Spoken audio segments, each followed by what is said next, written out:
the owner of Charlie Soap, the founder of this wonderful company, and I've got my kids working for me.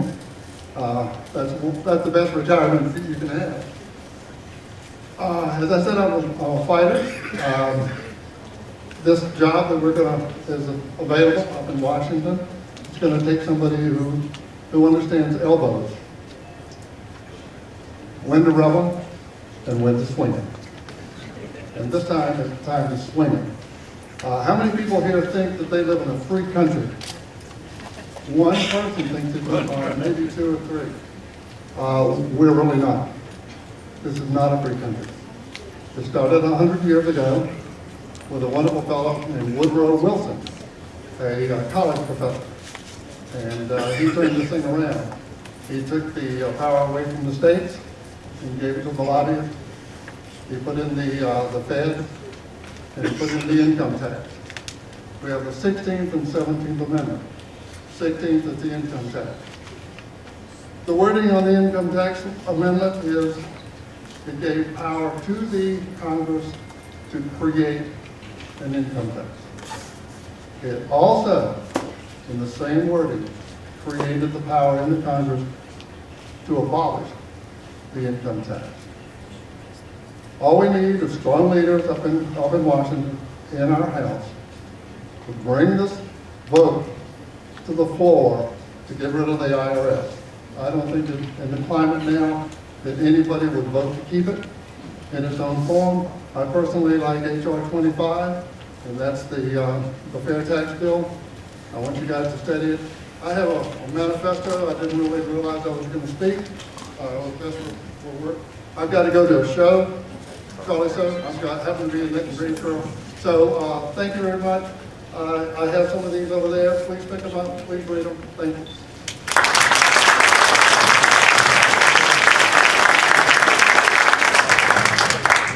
Mr. Mike Causey. Thank you, everybody. It's good to be back in my hometown of Guilford. Thank you all for coming out this morning.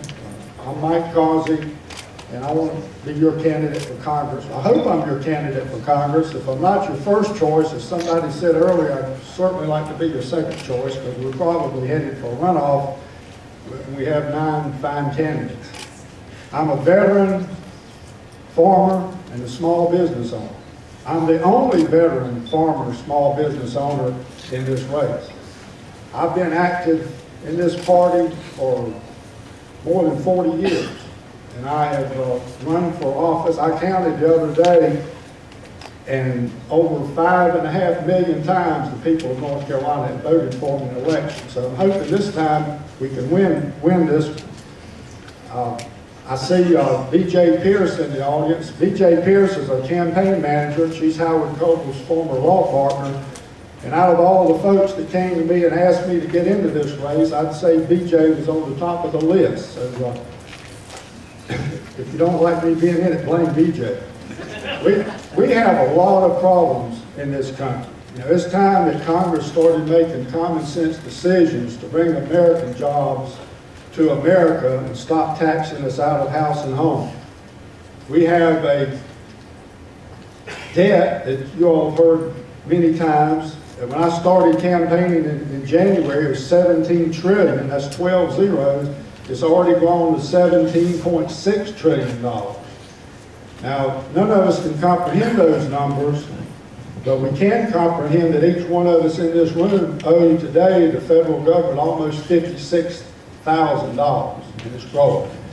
And as Ronald Reagan said years ago, we don't have a $1 trillion debt because we're not taxed enough. We have a $1 trillion debt because we spend too much. And if you don't remember anything else about my campaign, remember Mike Causey, Mike Causey, Mike Causey. Now I was supposed to say cut spending, cut spending, cut spending. I'm a veteran. I served in active duty United States Army. I served North Carolina National Guard. I served in the United States Army Reserve. I was a military policeman. I also played in the Army band, so I tell people I have well-rounded military experience. I'm a member of the American Legion. and I'm a strong believer that we need more veterans in Congress. Less than 20% of our current Congress is made up of veterans, and I'm appalled at the lack of help that veterans are getting. I'm a member of the Guilford County Agriculture Advisory Board, the Guilford County Environmental Review Board, and grew up with Howard Coble and Alamance Presbyterian Church and the Alamance Community Lions Club. Go to our website, Causing for Congress. I need your support. I need your vote. Thank you for being here. Thank you very much. I just wanted to mention, if anybody else would like to get a signature from Congressman Coble, he's available. He's going to be leaving soon. Before you go, Howard, can we get a picture? I know they want to get a picture with all the congressional candidates and you in the back before you go. You're waving. Thank you, sir. Got you, Commander. Next person up, Mr. Bruce Von Cannon.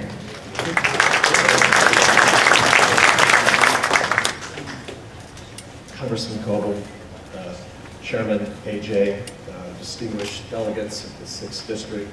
It's wonderful to be back here in Guilford County today, but also with all of you. I think over the past 4 to 6 weeks, we've had conventions in your respective counties, and it's wonderful to be in the same room. My name is Bruce Von Cannon. I'm a candidate for Congress for the 6th District. At least some of you out there may remember one of Ronald Reagan's favorite stories about the two twin brothers. One was an eternal pessimist, the other an eternal optimist. The parents, worried about the divergent views of the two boys, take them to a child counselor. The pessimist is shown to a room full of brand new toys. He bursts into tears, crying. When asked why he was crying, he says that if he plays with the toys, he will undoubtedly break one. The optimistic son is led into another room with a pile of horse manure. The optimistic son immediately dives into the pile of horse manure and starts digging away. When asked what he was doing, the boy replied, "With all these droppings, there has to be a pony in here somewhere." I think there's some similarities between this story and what we face in the United States today. On one hand, I think we have much to be optimistic about. While perhaps our president is not respected in this country and around the world, I know Americans, from my experience of living overseas for many years, are respected. The respect, I think, is primarily because we are the last great hope for democracy. We are the last great hope for free market and enterprise. And I think it goes beyond that. I remember in the 2008 Beijing Olympics being there, and it was reported that the Chinese had memorized more names of the Dream Team, Kobe Bryant, Dwayne Wade, than their own national team. I remember my time in Asia, the first word that I was asked to translate was Superman. Superman. So our influence worldwide is very great. We still have the greatness within us. But I think the pessimistic side that we have to take count of is our staggering debt and our uncompetitive tax rates. I think you're going to hear all the candidates, my colleagues today, talk about curbing the debt and our tax rates. Our debt is so great now. Our debt servicing is about 15% of GDP. We have to get that under control. The theme for our campaign has been to fix broken politics, because there's a lot of posturing, howling, and finger pointing in Congress. We have to stop it. We can do it on May 6th. Please vote for Bruce Von Cannon. Vote to stop broken politics. Thank you.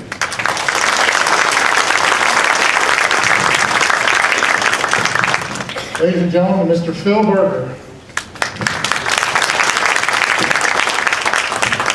Good morning. I think most of you have heard my stump speech, so we're not going to give it to them. What I'd first like to do, I think a lot of you know that about 15 years ago, my father first ran for office here in Guilford County. And I would like to take just a moment to recognize Mary Elizabeth. Mary Elizabeth was the 6th District Chairman when some of us in this room, or some of you in this room, were Democrats. So Mary Elizabeth, thank you for your service.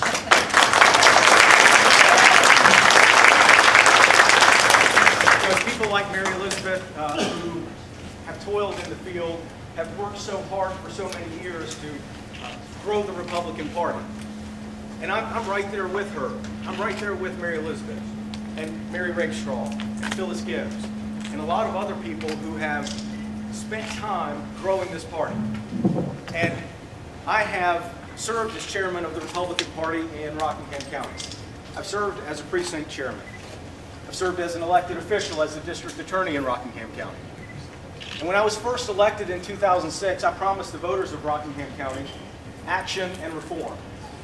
My predecessor tried 5 felony cases in 2004, 2005.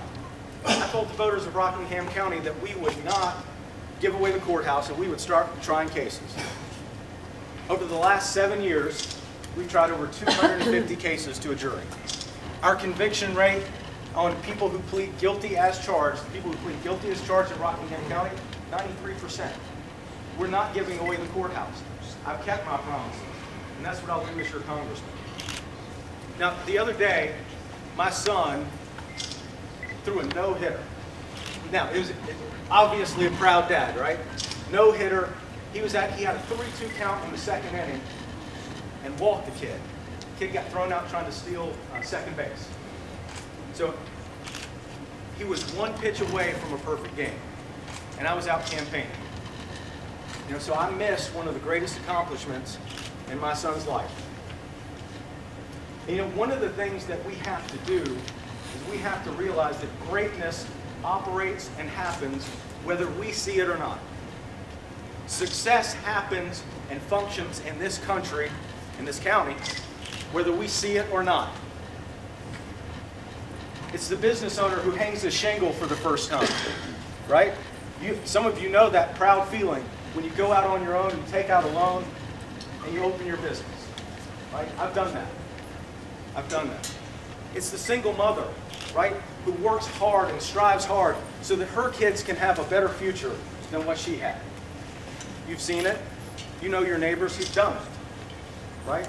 And it's the kid who graduates from high school and goes to college. Ladies and gentlemen, my name is Phil Berger. I'm the district attorney in Rockingham County. I ask you to go to my website, phil4nc.com, and if you think the News and Record hates me now, wait till I'm your congressman. Thank you.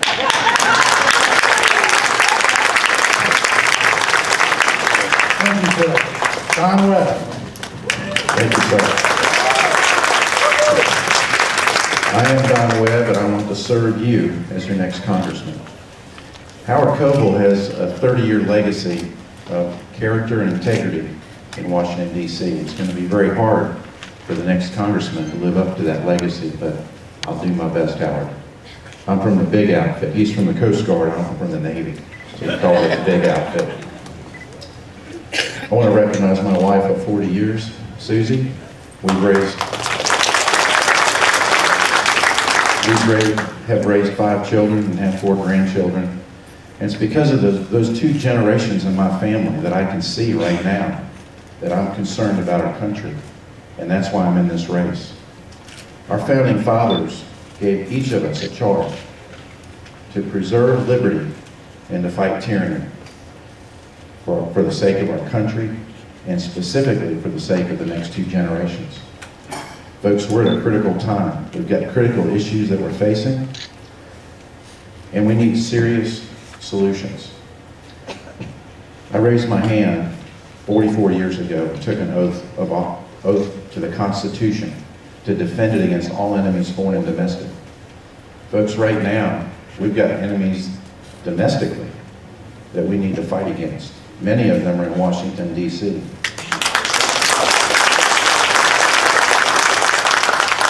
Coincidentally, that's the same oath that every new member of Congress takes.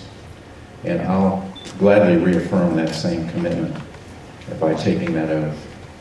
Now, folks, there's a lot of good candidates in this race. And there's been a lot of talk about pledges. AJ, I would recommend that you author a pledge, and I'll be the first to sign it for the 6th district candidates for Congress. And it will say 2 things: that I will back 100% whoever wins this race, and secondly, I will not run an independent campaign for any other office in this election. And let's see if we can get every candidate. Since we're talking about integrity, I'm going to deviate slightly. I don't ever use notes, and these aren't notes for me.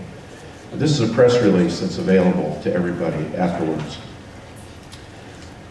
One of the candidates in this race has repeatedly gone around talking about the pledges that he signed, and has incorrectly stated on a number of occasions in most of these counties that he's the only one that signed a pledge to the Americans for Tax Reform.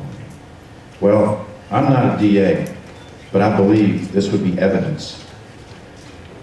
From the ATR website, NC06 update, Don Webb and another candidate signed the Taxpayer Protection Pledge. That was January 20th of this year, folks. There's no excuse for somebody going around saying things that are not true about this campaign. This is about character and integrity. DonWebbForCongress.com.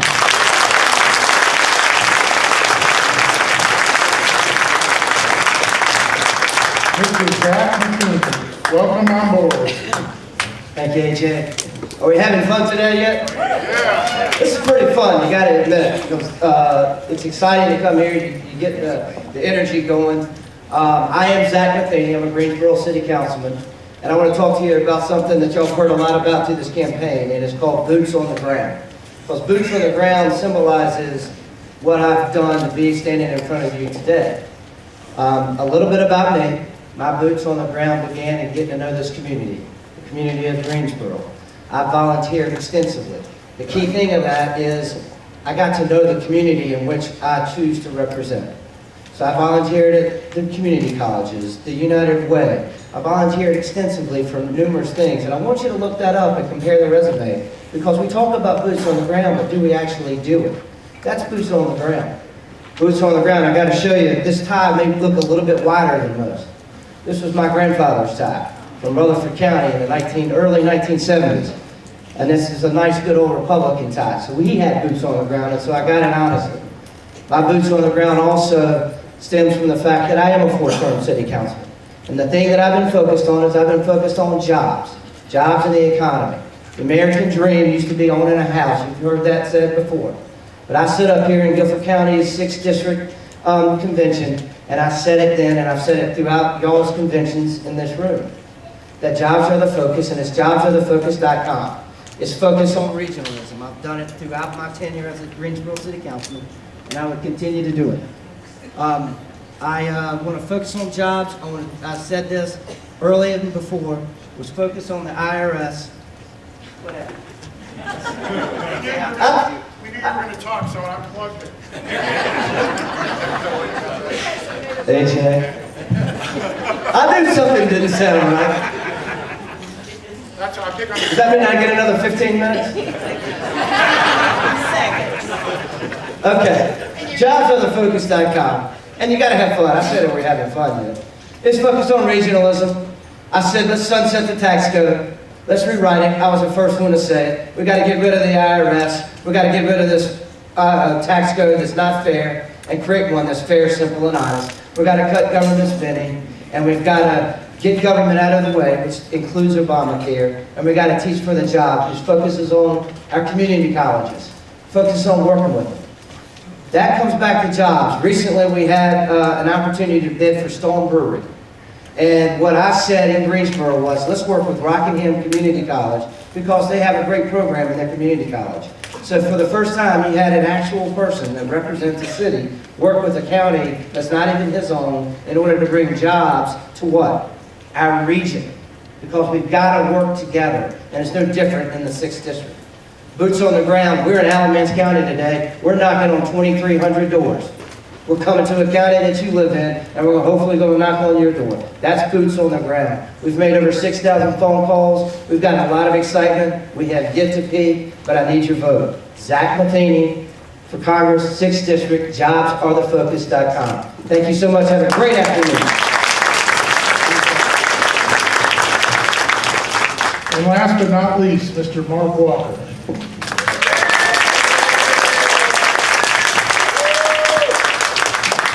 Pleasure to be with you guys today. I've been honored for the last year to travel throughout the 6th District. I've met so many wonderful friends. Also blessed to have my wife here of 21 and a half years. She's the real hero of the family. She's a flight trauma nurse for the helicopter at Baptist Hospital. Just want to tell you I love you and appreciate your support. Two quick things I want to talk to you about today. Number one is experience. Very important that the right candidate has the strong experience. I have a business and finance background. 2 years ago, I was appointed by the City Council, the Greensboro City Council, to serve on the Board of Directors for the Greensboro Coliseum.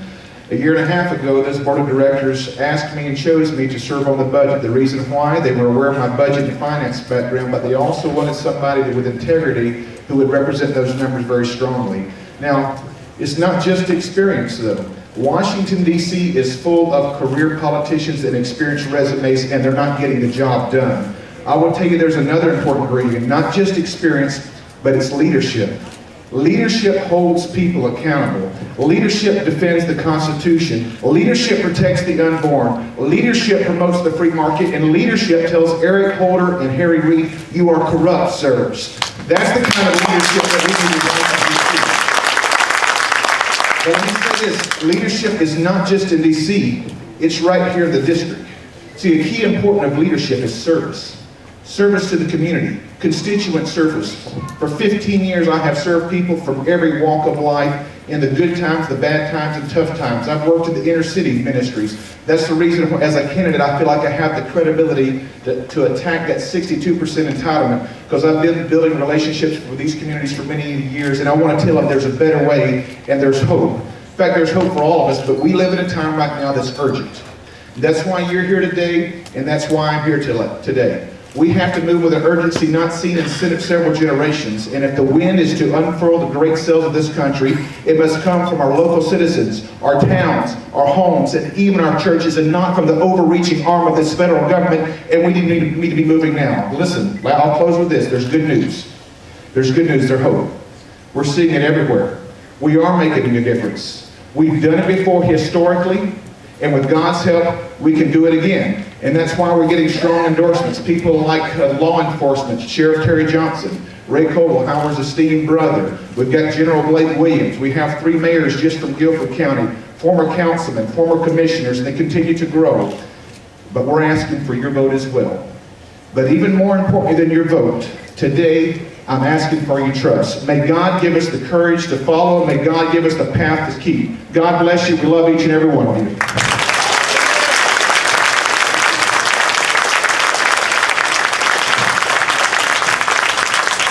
I want to remind the congressional candidates to go back and take their picture with Howard Coble. Let's give them one more round of applause.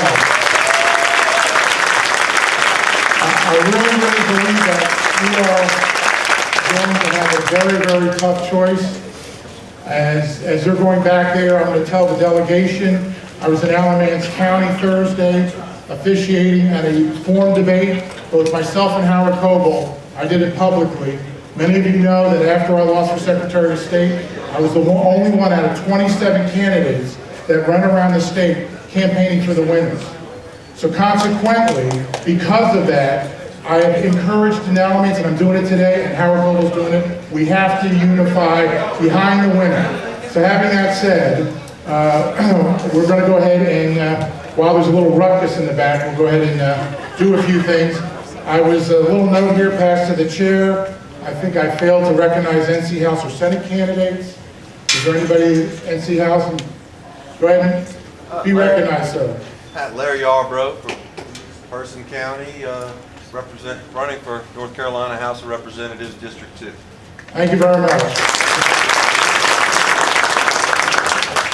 Go ahead, Herman. Herman Joubert from Keswick County. I'm running for North Carolina Senate District 22, which is currently occupied by Mike Woodard, representative of the Democratic Party that I consider the party of abuse. And I appreciate your support. Thank you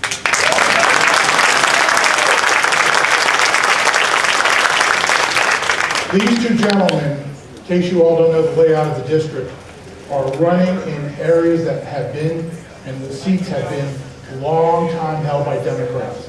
So indirectly or directly, if you may know anybody in those districts, make a phone call and let's see if we can go ahead and get some assistance. Going back, let's see. I am going to call up our secretary, Pam Hetzinger, for the recognition of the Credentials Committee, and Ernie Wittenborn to give the credentials report.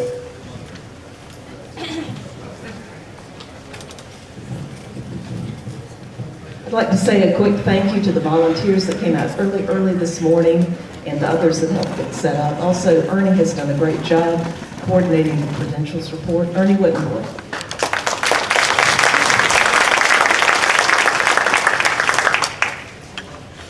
Thanks, Pam. Appreciate it.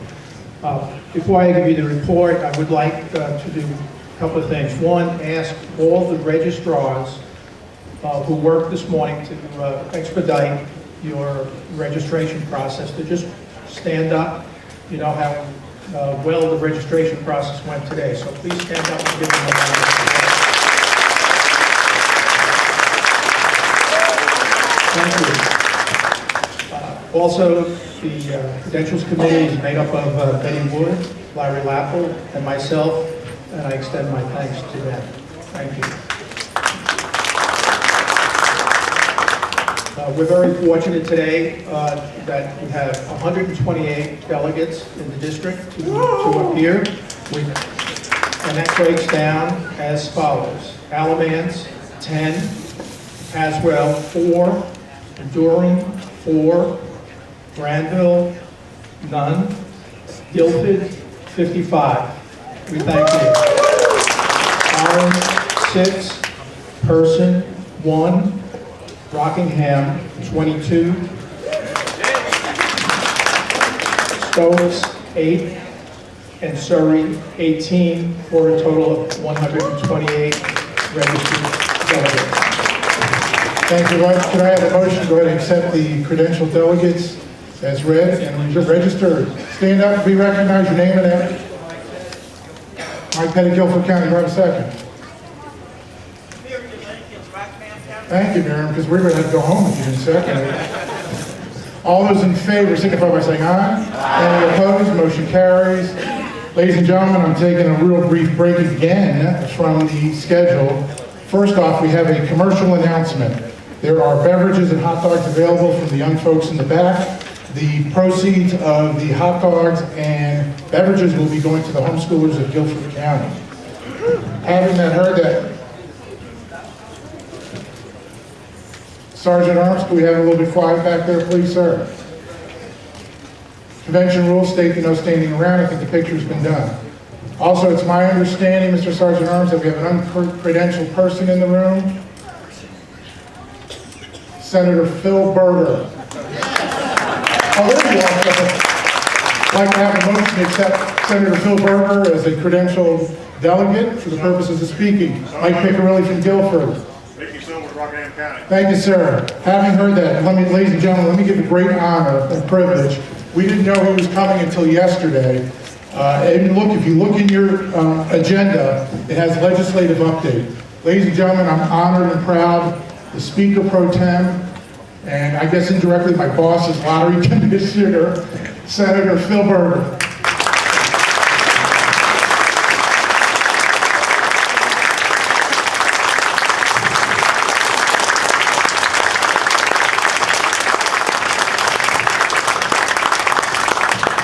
Well, first of all, thank you for giving me a few moments to speak. I'd like to recognize the members of the North Carolina Senate. I'm not sure anyone else is here, but that are representing parts of the 6th District. From right here in Guilford County, Senator Trudy Wade. From Alamance County, Rick Gunn. And from from Wilkes County, who represents Surrey and Stokes County, Shirley Randall. Those are your Senate members who are Republicans from the 6th Congressional District. I'd also like to recognize 2 of our House members who are here, I think. Now, I've not actually seen them yet, but John Blussen, I understand, is here from here in Guilford County, and Sarah Stevens is here from Surrey County. The reason reason it's important for me to recognize those members of the General Assembly is because since the elections of November 2010, we have had Republican majorities in both houses of the North Carolina General Assembly. And that's the first time that's happened in well over 100 years. And those Republican members of the General Assembly have led the charge in reforming state government in North Carolina. From balancing the state budget, actually I want to recognize one other person I just now see, Laura Wiley, who was here. She was part of our team early on and decided not to sit here.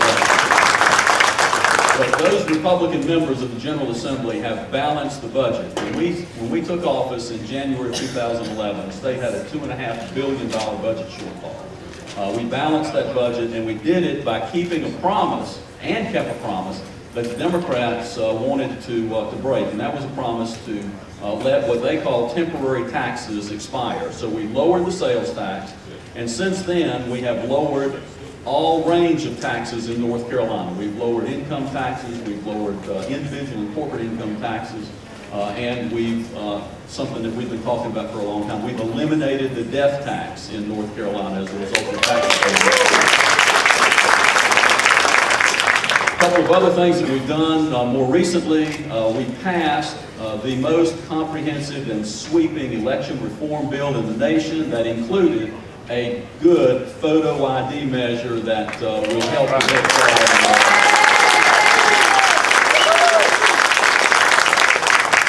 In addition to our budget shortfall, which was $2.5 billion, we owed the federal government about $2.8 billion for an overspend in our unemployment fund. We have, I think I'm getting the card here. This won't take but a minute. I hate to say it. I thought you were a candidate. You have as much time as you want, so No, that's okay.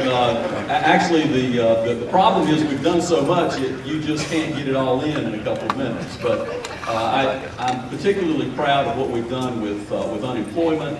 We have not only put ourselves on a path to eliminate the unemployment debt, which at one time was $2.8 billion.